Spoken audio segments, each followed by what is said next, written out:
ঘরে বসে spoken English বইয়ের সংক্ষিপ্ত কথা। ১. কথা থেকে ইংরেজি শিখবেন, বুঝছেন না যারা। ২. মুখে ইংরেজি শুনলে বন্ধুরা হাসাহাসি করে যাদের। ৩. গ্রুপ প্রেজেন্টেশনে কেউ দলে নিতে চায় না যাদের। ৪. গ্রামার শেখার ধৈর্য নিয়ে যাদের। ৫. অবসরে টুকটাক ইংরেজি শিখতে চান যারা। ৬. IELTS স্পিকিং টেস্টে ভালো করতে চান যারা। বইটি থেকে যা যা শিখতে পারবেন: ১. টিপস অ্যান্ড ট্রিক্স যেগুলো আপনার ইংরেজি ভীতি কমিয়ে দেবে। ২. যেভাবে স্মার্টলি স্পোকেন ইংলিশে চর্চা করবেন বাড়িতে বসেই। ৩.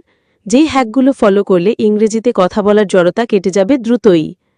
৪. প্রতিদিন মাত্র ১০ মিনিট ব্যয় করে ইংরেজিতে দক্ষ হবার উপায়। ইন্টারভিউ ও প্রেজেন্টেশনে না ঘাবড়িয়ে। ৫. ইংরেজিতে কথা বলার উপায়, গ্রামার শেখা ছাড়াই ইংরেজি বলার উপায়।